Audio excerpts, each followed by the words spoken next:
Hi everyone, thanks for tuning in. I'm very excited to walk through today's topic, how to create a data flywheel to supercharge your growth. There are 6 different steps I'm going to be discussing. At the core of each step, I will be focusing on how data, analytics, and proper measurement are absolutely integral to helping you grow your business. First off, my name is Brendan Manley. I'm the founder and CEO of VirtualAd. We're a boutique performance marketing agency based out of Toronto, Canada, specializing in scaling D2C brands. My experience has always been in digital marketing. I have around 10 years or so of in-platform experience running campaigns across a wide range of different ad technologies. Part of that skill set is also on the tracking and analytics side, where I have experience placing complex tracking tags via Google Tag Manager and then analyzing multi-channel performance using Google Analytics. A few fun facts about me. My favorite sport is hockey. I've been in skates since I was around 2 years old. My favorite food's pizza. That will come to no surprise to anyone that knows me. And my favorite album, as of recent, I wouldn't say all time, but one that I've been enjoying recently is called A Real Good Kid by Mike Posner. And I've been digging a lot of his new music recently, so I highly recommend giving him a listen. I've included our team here on the right. I wanted to include everyone because the creation of this presentation and the concept of the data flywheel has always been a collaborative team effort, and I just happen to be the one speaking today. So, it's no secret that advertising in a post-iOS world has created significant challenges. Measurement as a marketer is becoming more difficult because of people opting out of being tracked, and with cookies going away soon, conversion costs are going up, and they have been for a while. Running profitable campaigns online is becoming increasingly more difficult. With people opting out of being tracked comes smaller targetable audience sizes, making it more difficult for marketers to reach new potential customers.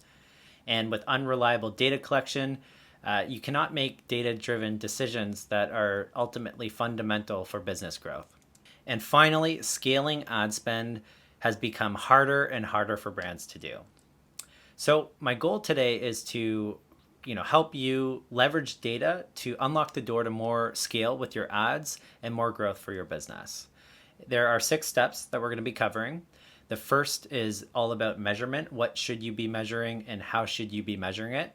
If you're collecting data effectively, you should then be able to have better insight into how users are converting throughout your purchase journey and find ways to optimize the rate at which people become a customer. If you're collecting data effectively, you should be able to segment your audiences more effectively from a prospecting and a retargeting standpoint, which will in turn help improve your ad performance. So we'll touch upon that. If you're collecting data effectively, you'll have historical metrics to rely on that will allow you to forecast growth more accurately and plan for the future. Assuming your funnel is performing from a profitable standpoint, we like to think of your ads budget as a throttle. If you throttle up your ads budget, you're going to increase scale, bring more visitors to your website. More visitors will see your offer and then eventually become a customer. If you throttle your ads budget down, the opposite will happen. So we'll touch upon that concept and we'll give some tips and tricks on how to scale your ad budget effectively. And then finally, diversification of your marketing mix. Why should you be diversifying? What are some of the benefits? And what should you be looking for from a metric standpoint in the ad platforms to help you identify when's the right time to diversify?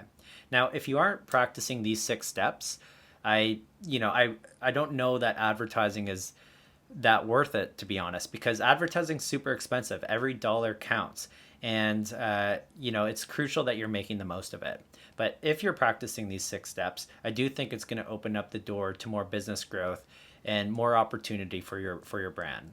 So in the next 25 minutes, assuming everyone gets to the very end, you will be able to 1, calculate advertising profitability, 2, have a better understanding of where you're losing users throughout your purchase journey, 3, have better audience segmentation from a targeting standpoint, which will improve your ad performance, 4, allow you to plan ahead by forecasting growth, 5, allow you to know when and how to scale up your ads, and 6, know when it's time to diversify your ad strategy. But let's get into step 1, measurement. So without proper measurement, you truly won't know what's broken. So we're going to look at what you should be measuring and how you should be measuring it so that you can then make data-driven decisions to improve performance. So you can start with a simple profitability formula. The first variable is visitors. This is the number of people that are clicking on your ads. You can pull this metric directly from your ads manager. It's your outbound clicks from your ads. Multiply this by the rate at which users are graduating through your purchase funnel and ultimately becoming a customer. And then multiply that by your average lifetime value. And we use lifetime value because it's important to understand the net impact that your ads have on current and future revenue. If you're looking at just trackable purchases in your ads platform, that's great from an optimization standpoint, but you want to understand the future revenue that's going to be generated from those new customers that you're creating from your campaigns. And why do we want that information? Well, because it's more accurate representation of the net revenue that your ads are driving. It allows you more flexibility with your cost per acquisition, which gives you more confidence in paying a little bit more for a potential customer, making it quicker for you to allocate budget to scaling up your campaigns and growing your business. So with these three variables, that gives you a revenue calculation, and then you subtract your variable costs, things like production costs, shipping costs, payment processing fees, whatever other variable costs you might have, and that gives you your profitability formula. Now, visitors can be pulled from the platforms. Lifetime value can be pulled from your e-commerce data. There's apps like Lifetimely for Shopify, which do LTV cohort analysis, which is great. There's platforms like Hyros or Wicked Reports, or you could do a manual export of historical customer data and do an average to find that LTV number. So those metrics are available at your fingertips, but graduation rate, we're going to focus a little bit more on this because it's more of a manual calculation. It's a bit more complex to calculate. You have to set up some custom tracking events and things like that. So we're going to dive into this a little bit more. Now, graduation rate, again, is the rate at which people get from step A to B to C all the way to becoming a customer. And having that drop-off tracking in place allows you to understand, where you might be losing people and what elements of your purchase funnel you might need to optimize. So you can easily set this up using Google Tag Manager and Google Analytics. Now, step 2, convert. Again, advertising isn't really that productive if your funnel doesn't convert. It's often referred to as the leaky bucket analogy. Before scaling up your ad spend, you need to ensure other aspects of your marketing funnel are optimized and performing well. So let's walk through an example. On the right of this slide, you'll see a little table. And you can see the drop-off rate at which users are getting from the product page to add to cart to initiating their checkout to becoming a customer. Now, you'll notice that there's an unusually low drop-off rate from product view to add to cart. And now we're going to diagnose how we can actually improve upon this. So again, without drop-off tracking, you wouldn't really have this insight. You might question, is it your ads that are no longer performing? Is it the ad platform? Is there more advertising competition? Is your website slow? It's difficult to make a data-driven determination on how you can improve upon your bottom line purchase conversion rate because you don't know where that drop-off is. But with user drop-off tracking, you're able to immediately understand that, okay, there's an issue from step A to step B to C, so people are getting to the product page, but then they're not adding to cart. Let's diagnose this and figure out how we can improve on these metrics. So a few tips on the marketing side. Let's just focus on the first two. Perhaps people are dropping off because there's a misalignment with the messaging in the ads versus the landing page. Maybe there's a disconnect there, and maybe your ads are showcasing certain products that aren't displayed on the landing page, or maybe there's a price disconnect, or the offer's different, or there's just there needs to be more ad relevance between what you're pushing and then what people are receiving post-click. The second point there, incentivize abandoners. Again, if people go to the product page, Sometimes there's buyer consideration. You might have a slightly more premium product and they need to think about it a little bit. And all they need is a little nudge via a cart abandon or retargeting campaign, or a little incentive, maybe a $5 coupon or something that expires, so that there's some urgency around getting them to complete their order. On the website side, let's just look at the first two.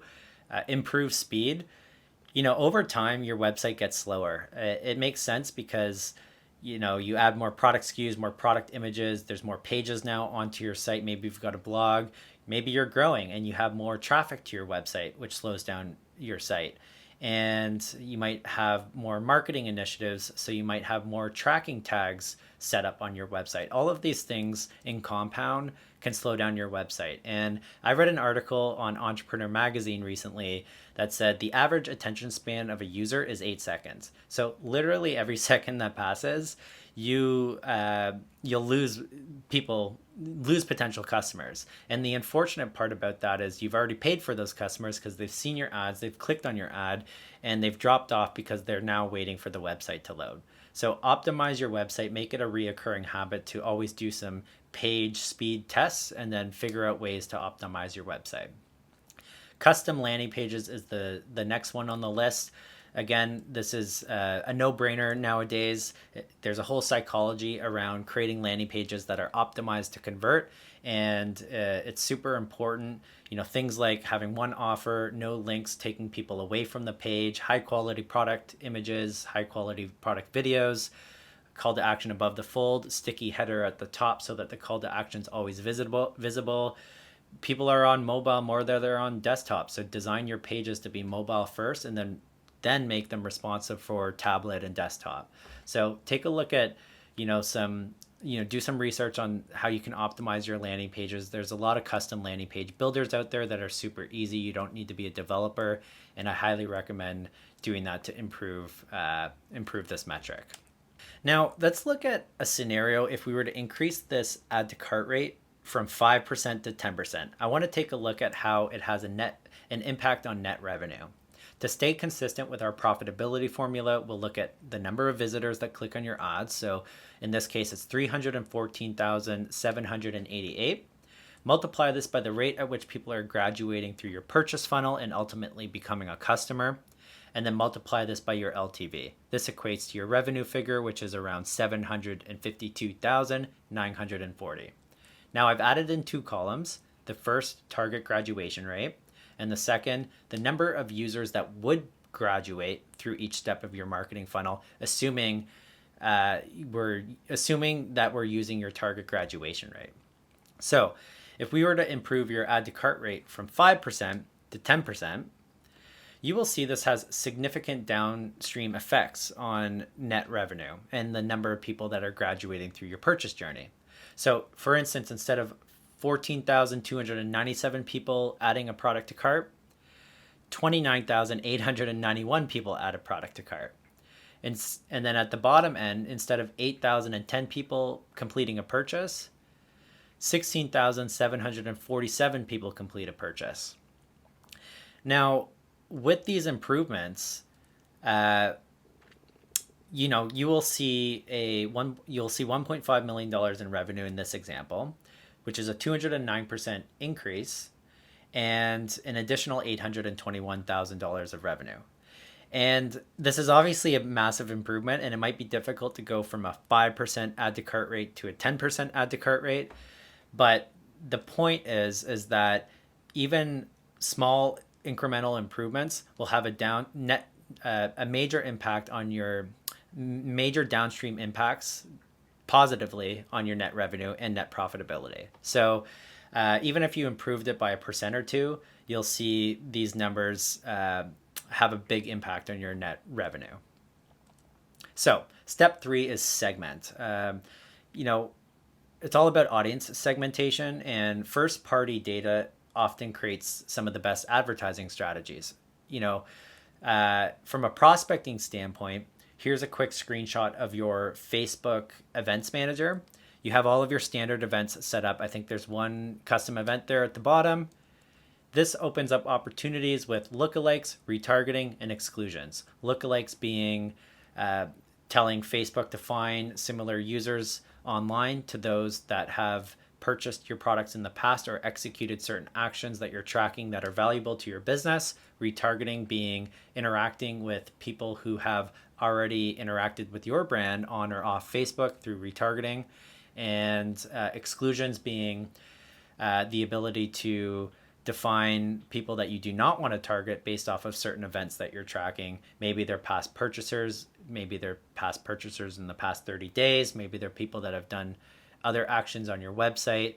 It's a great way to also segment your audiences and tailor your messaging to certain people based on where they're at throughout their buying journey. And from a prospecting standpoint, if you're a new brand and you don't have a lot of data, you kind of have to rely on what's available, whether it's interest data from the platform or demographic data or some lookalike audiences off of your social media following. But if you're a brand with lots of data, you have the ability to find users that are more likely to convert. You can look at past purchasers that have spent above the average amount of revenue that people normally spend. And this all helps the ad platform have more data and signal volume to optimize more effectively.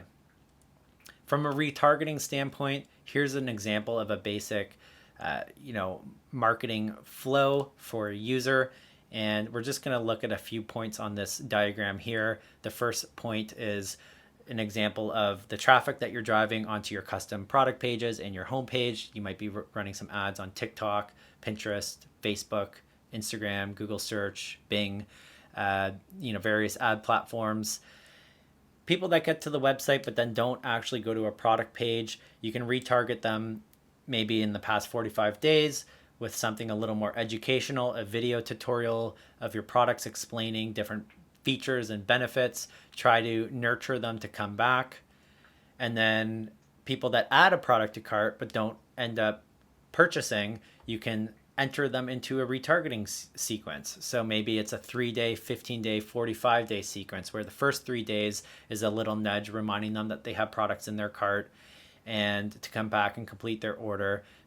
After, if they don't bite on that messaging, after the 3rd day to 15th day, maybe there's a $5, $10 coupon to incentivize them to come back and purchase. And then after that 15th day, if they still don't buy, maybe you give them something a little bit more incentivizing, like a $10 or a $15 coupon or a 20% off coupon with an expiry within 24 hours so that there's some fear of missing out and some urgency around that. And it's kind of a last ditch attempt to get them to come back. The point is that throughout your entire purchase funnel or marketing journey, you have the ability to customize your messaging based on and meet users where they're at in their buyer consideration. If someone read a blog on your website, you could retarget them with a piece of content specific to the information that they read on that blog. So there's lots of opportunities with how you're segmenting audiences based on the data that you're collecting. Step 4, forecasts. So predicting growth is, it's key to ensure that you can actually handle it. I'll go through a few examples. So the process that you'll take for forecasting, obviously with step 1, it relies on historical data. Step 2, you want to define your growth goals and what you think your business can handle. Step 3, you want to work back from these growth goals and define an advertising plan and budget allocation. And step 4, you want to account for seasonality, because not all businesses have a linear line of demand, and you need to allocate your budget accordingly for the future, for the next period, based on historical demand. So let's go through a quick example. Here's a table of a made-up scenario. The first column is your previous year ad channels. The second is your total spend, which we have as $5 million. The third is your average purchase rate of 3.19%. The fourth column is your total number of orders from the previous year, which in this case is 159,000. And the fifth column is your total revenue from the previous year, which is 22 million. So step 2, you define your growth goal. You want to grow 25%. You think it's realistic based off of your working capital, your cash flow, your hiring plans, and your production capacity and things like that. So step 3, we're going to incorporate that growth goal. So in column number 3, you'll put in that 25% growth target. And in column 4, we'll forecast a new order amount or order projection of 199,625 for the next year. And then we'll add in column 5 your average order value from the past few years, 143 in this example, which allows us to calculate a revenue forecast in column 6 for $28.5 million. Now, assuming your purchase conversion rate stays consistent with your ad platforms from the previous period, which in this case was 3.19%, shown in column 7, you can calculate that you need a $6.25 million ad budget in order to hit this 25% growth goal. Now, step 4 is about accounting for seasonality. Not every business sells the same amount of products every month throughout the year. So, if you're a swimsuit brand, you might have an influx of demand during the spring and summer months. If you're a dog winter coat brand, you might start to see an increase in demand around November or December as the winter months approach. If you're a brand that sells pretty consistently all year round or isn't really seasonal based, you'll probably see spikes and spikes around holidays like Mother's Day, Father's Day, Black Friday, Cyber Monday, Christmas, things like that. And so a great way to do this, and in this example, is to break historical revenue down by month. So in the second column, we're looking at the previous year's revenue by month. In the third column, we're taking a percentage allocation that each month had as a contribution to annual revenue. And then based off of that, we're doing an ad budget allocation by month by each month's historical percentage contribution to annual budget or annual revenue. And we're utilizing that $6.25 million ad budget that you need in order to hit your 25% growth goal. This gives you a revenue breakdown by month, which then gives you a order breakdown by month, which is great for planning. Allows you to plan out production plans for different months. How much inventory will you need for certain months? You can actually take this a step further and look at historical demand by product SKU by month. And then that allows you to plan even further with production and inventory requirements by product SKU, and then also allows you to prioritize product-specific promotions on various marketing channels throughout the subsequent year. Step 5, ad throttle. So at the end of the day, you control how many people see your offer. If you throttle up, and increase your daily budget, you're going to get more people to your website and more people into your purchase funnel. If you throttle down, you'll do the opposite. It's really as simple as that, but the difficult part is knowing when and how to leverage that ad throttle. So throttle down, you're still early stages with your business. Maybe you're in product validation stage. You're not fully sure what works. You could potentially run a little bit of budget to test the market, but I highly recommend getting a viable business in place and seeing success from an organic perspective and before trying to scale up your business through ads. Maintain speed. You're having a bit of success. You're testing and experimenting to see what works, and you're optimizing your marketing funnel and your purchase funnel to be profitable so that you can prepare yourself to be ready for scaling your campaigns. Throttle up, you have a profitable marketing funnel, things are going well, you have good cash flow and working capital to invest in marketing, you're ready to bump up your spend and scale up your business. Diversify. At the end of the day, you'll see a bit of a law of diminishing returns with various ad platforms.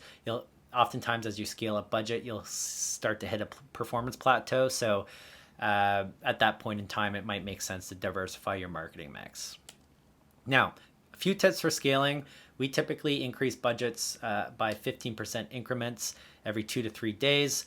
The rule of thumb is about 30% or more within 4 or 5 hours restarts the Facebook algorithm and its optimization capabilities, which is not a good thing. And the longer you can span out the smaller budget increments that you can make, the less of a negative impact it might have on performance costs overall. Creating automations in Facebook so you can set rules and triggers to define what metrics you'd like to see in a particular campaign. And if you're hitting those specific metrics, automatically scale up campaigns by a certain amount of budget that you're comfortable with. Launching new audience segments, testing new categories that you might not have tested before. Bidding on a highest volume bid strategy. So if you're seeing scale limitations with a cost cap or bid cap strategy, take some of the best performing elements from that campaign, whether it's ads and audiences, throw them into a highest volume bid strategy and get more scale through those campaigns. Duplicating successful ads. I think this is okay if you don't have any issues with audience saturation or audience frequency is still relatively low, below 3 or so from a prospecting standpoint. I don't think you'll have too many issues with duplicating ads. If you've got a really narrow geo and narrow audience, it might be a bit more difficult, but duplicating an ad that's doing really well is a great way to just double that budget on that specific ad and get some more scale out of it. Launching new target locations, obviously subject to if you can fulfill orders in specific countries or cities, but highly recommend taking learnings from what works in your core markets and applying them to alternative markets. Keeping in mind language differences and making sure that you can make the ad experience relevant to the core language of the countries that you might be targeting. CBO with best performers, so taking, again, best performing ads, audiences, and strategies from other campaigns or maybe experimental campaigns and tossing them all together into a CBO campaign with a slightly higher budget and letting Facebook do its thing and optimize around that. So step 6, diversify. At the end of the day, if ads hit a plateau, it's time to diversify. Why would you diversify? There's a number of different reasons. Increasing, so performance plateaus is an obvious one. Increasing scale is important because you might be starting to see diminishing returns on one particular channel. So you can increase scale by launching on another channel, and now you're running more budget through 2 different channels. Risk and reliance is a big thing. It's very risky being reliant on one ad platform as the key source of all of your revenue, especially nowadays with, it's hard to get in touch with customer support if there's issues, if there's account bans or ad bans. And sometimes these platforms can be unpredictable. So you want to find success in different areas. And multi-channel strategy. Again, each platform offers their own benefits, whether there's benefits with certain audiences or ad formats. Multiple channels can work cohesively together with your marketing strategy. So Google search is a great way to drive high intent audiences and fill up your funnel. And Facebook's obviously a great visual asset where you can retarget people with something maybe a bit more educational, a video. And obviously Facebook's great at prospecting as well, but there's ways to leverage different platforms cohesively together to have a more robust marketing strategy. Things to look for, there's the Facebook Ad Inspect tool. So you can diagnose if you've hit a performance plateau. As ad spend goes up, performance does not. Audience saturation tool, where you can quickly identify if you've saturated an audience. The blue line represents frequency. Typically, if it's above 3 or so from a prospecting standpoint, you'll start to hit, I would imagine you'd start to hit certain performance plateaus.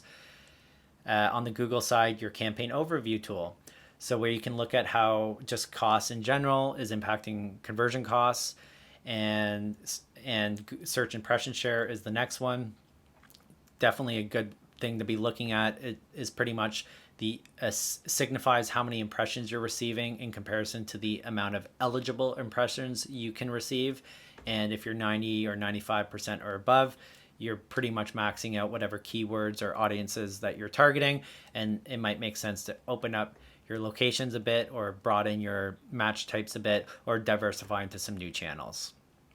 Thanks so much for stopping by. That concludes the 6 steps of the flywheel, helping you leverage data to unlock the door to more scale with your ads and more growth for your business. This month, we are offering a free audit to business owners and marketers looking to level up their advertising strategy. If you're interested and you decide to apply, you will receive a full funnel CRO analysis for your purchase flow, user drop-off benchmarking, a hygiene check for your ad accounts, best practices when it comes to measurement and tracking specifically for your website, analysis of new channel opportunities for your brand, and actionable recommendations you can implement immediately. Now, a few recent examples of how this audit has helped other brands in the past. For a men's jewelry brand with a long sales cycle, they needed an attribution methodology to properly measure net return on ad spend. This audit enabled them to launch new channels including Google Search, Performance Max, and Pinterest. For a healthcare company, they were overinvested in Facebook and experiencing diminishing returns. They also had a long sales cycle and were experiencing challenges when it came to revenue attribution. The solution? Diversifying their channel mix to capture cheaper, high-intent audiences across multiple channels, and implementing a Facebook CRM integration. And lastly, a Canadian-based CPG brand looking to expand into the United States, recognizing the need to spread brand awareness, a strategy was developed to target relevant demographics while also building out their email list and increasing LTV. Now, we normally charge $1,500 for these audits, but for this month, we're offering them at no cost. You know, they're extensive, they take a lot of time to do, and we typically only do a limited number of them every month. So make sure to apply right now so that you can reserve yours today.